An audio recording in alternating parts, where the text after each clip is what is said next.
So here's a good homeowner handyman job weekend work that you can do. You can do it in the afternoon and just kind of move on with your day. Otherwise, this is my former home, my mother-in-law's master bedroom. And when my husband bought this home from our in-laws, he refused to have it be his room, probably because of the pink carpet. So I've got blue padding underneath. And I know that at some point, my husband did tell me there are patches and that they were not patched with oak. So I wanted to see for years. This is about a 1952-ish house. I am super excited about taking this out. And as usual, everybody who always paints doesn't really mess with the original floor being protected. So it's going to need a simple clean and strip that I have done on the previous house that I had. I had a 1956-ish ranch.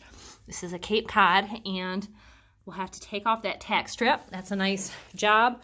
Go around, sweep, and shop vac. But I will tell you my tips for removing this carpet. You can see I've already cut out a strip. I got a corner loose. Roll it over. And if you don't have a utility knife or a carpet knife, you're going to have to get one. This is a Roberts carpet cutting knife. It's double-sided. It does not retract. So this is something to use not with any little kids around. In the profession, this is what they would use.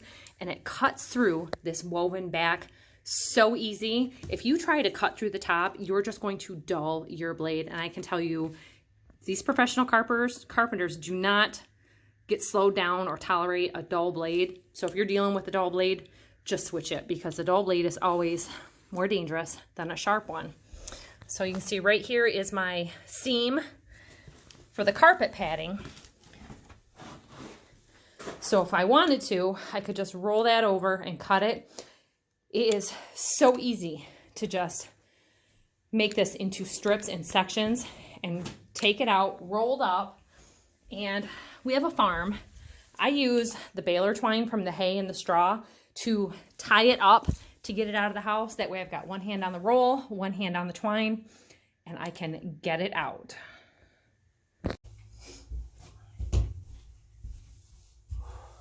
So the easiest way to work is to have your room as empty as possible.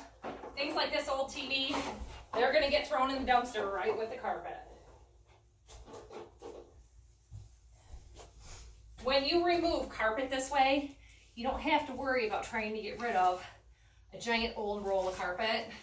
If you've got a friend, a relative that lives in an apartment building,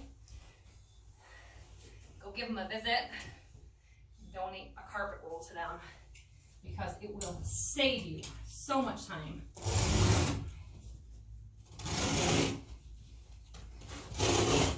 Now, I didn't change my blade for this job, and I couldn't tell you how many other jobs have been done with it, because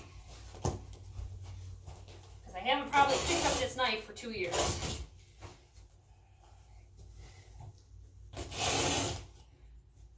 But the thing is, you can only clean a carpet so many times before the backing starts deteriorating. And this has like a burlap backing. At one point, this was my teenage daughter's room, and that's probably when it got its worst wear.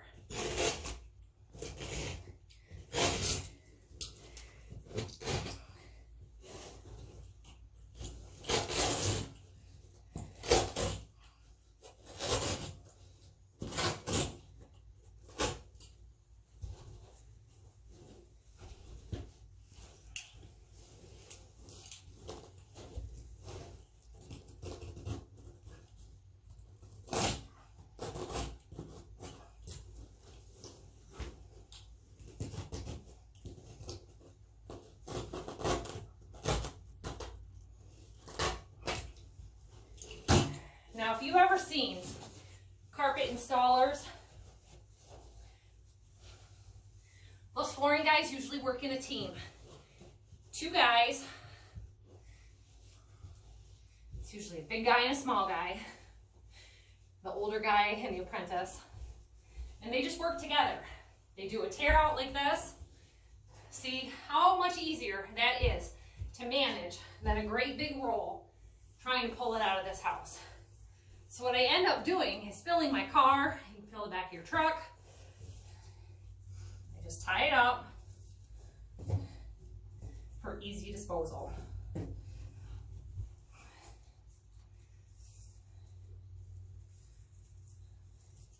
you don't have string, you could use tape. I don't want to buy tape just to throw it away. Do this, toss it out. Now, when they put down this padding, they usually do staple it down. And this is the real lightweight padding. They went with premium carpet here and a lightweight padding. And my husband has lived in this house for most of his life, over a 40-year period. See, now here I got a spot where the padding is sticking a little bit from a previous spill. And that's why I want to get this out. I want to air the house out, get rid of this. All those old musty smells. If you are buying a house that's had nicotine in it, this is the way to go. Because a carpet cleaner is not going to do the same thing. So that's half the room of padding in that short amount of time. And they didn't tack it down much at all. A lot of times they'll do it at the seam, and sometimes they tape the seam, not always. I have done multiple rooms in a single house, and each room was different, just depending on the installer. So just like that, I've got another section gone. So I'm just going to continue to work on this, and you can watch. Got some.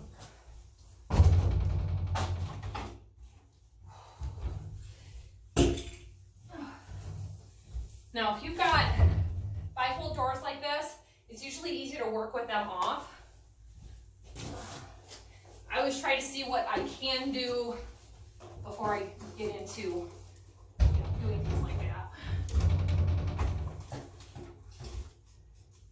Now, in my case, the closet is carpeted also, so I may cut that apart in different segments. Just kind of depending on how I want to do it.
Okay, always looking at the plan of attack and figuring out what you want to do. This is a bit wider, and I'm wondering, do I want to go the whole length or do I want to do a partial? And I think I'm going to do a partial in this case, just to make it manageable. And this is coming off of that tack strip so easy. And this is probably a real heavy, dense, like mohawk carpet. It just comes up easy.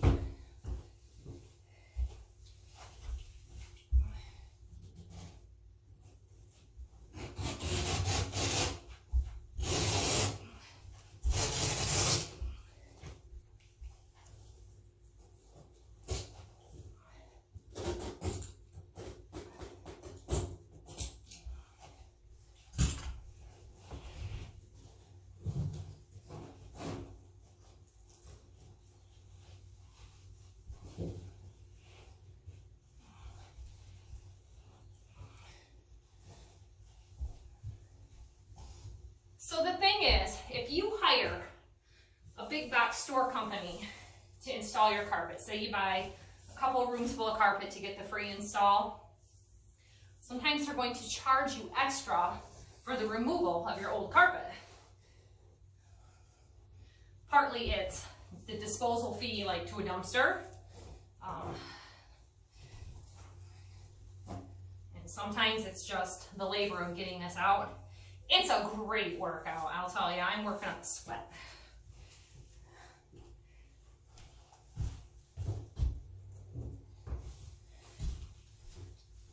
Okay.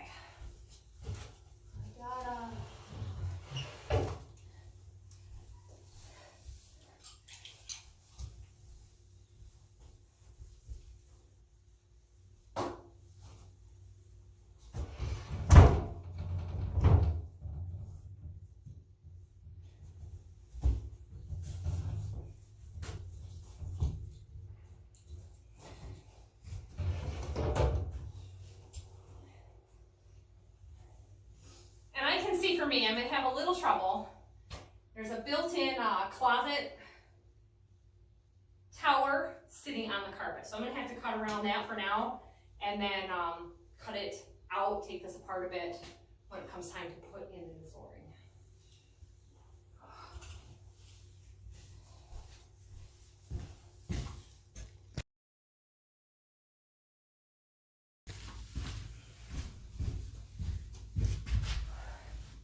The thing about that carpet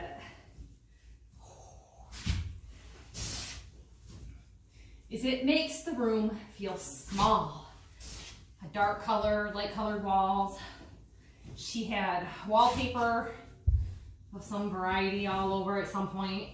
Oh. And that's the hard part, is that it was their house before it was my house. And he bought it before we were married.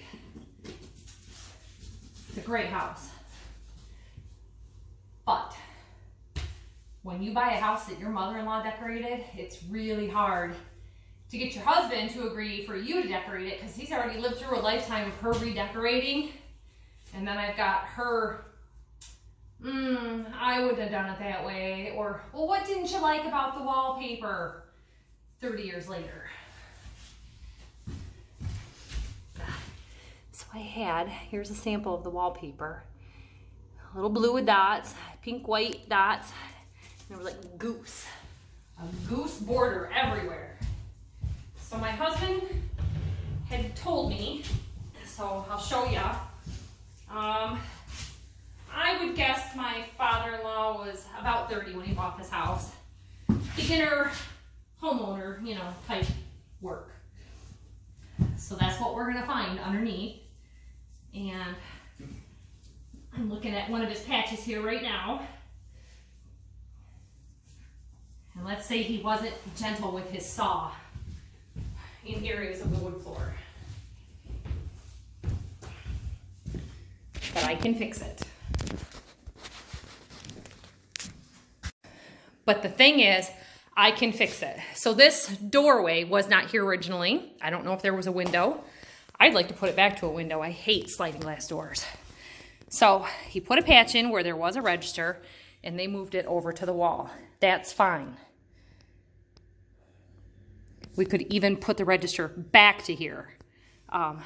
He dug into this a little bit. So if we were to move the register to the floor, the trouble is that you run into furniture.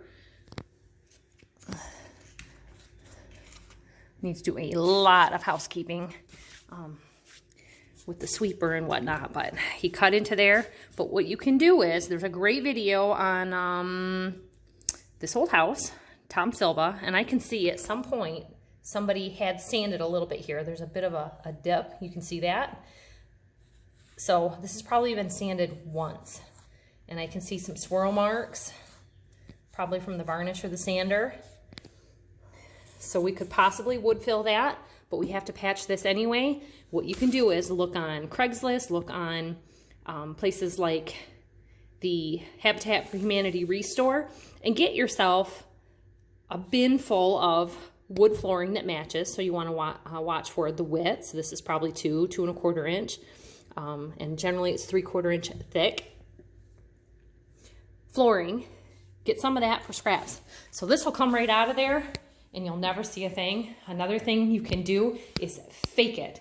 So this wood grain is going the wrong way. You can use a black Sharpie pen and make very thin lines to look like the boards, and then use gel wood stain to make it match. We got too big of a gap here though, so it's gonna come out. We'll probably go to this board here, and you wanna make them random. So like this one will come back to here. A whole nother project, a whole nother video. I'm gonna leave that one to Tom Silva, but you can see there's paint, there's stain, there's a few staples. I'm just happy to have it all out. And it's reduced to that pile full that will fit in the trunk of a sedan. So now for the cleanup job, just gonna grab a broom and a shop vac and my pry bar. A little tiny pry bar. You can do it with a screwdriver, but you don't want to risk gouging your floor more than it already is. A quick cleanup, put a show on, probably have it all out in a half an hour. So this is the last look of the basement carpet. My daughter had this for a basement hangout bedroom area. She spent an entire summer in bed watching Gilmore Girls, and before that my husband had a roommate that, between the two, the carpet, 1995 probably, powder blue, needs to go. Okay everybody, I have got this floor all stripped. I spent the afternoon today going through pulling out any staples, any foam padding that was left. I went along the edges and I ripped out the carpet tack strips. If you are looking for a how-to video on restoring your hardwood floors without sanding, hit the like button, subscribe. I have 2 former videos where I showed a wood floor like this, did a little bit of step-by-step, but not necessarily a how-to. I've had a lot of comments, please show us a how-to. You don't get another chance to do a floor unless you're working on another house. So I did a 100-year-old floor. Look at that one, it's pine, soft fir, and then another one from a 1950s house, oak floors just like this. So you can see we got stain spots from like a quart of stain, you know, like I don't mean it's stained, it's wood stain. We have got mismatched little trim pieces around the edges because this baseboard is a lot thinner baseboard than previously, or they had quarter round down. That could be the issue because I've got at least an inch edge around the edge. I am going to step by step show you how to do this.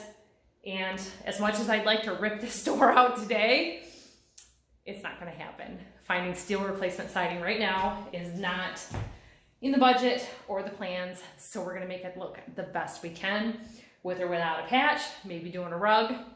We'll get it all figured out. Thanks for watching everybody, and we'll see you next time.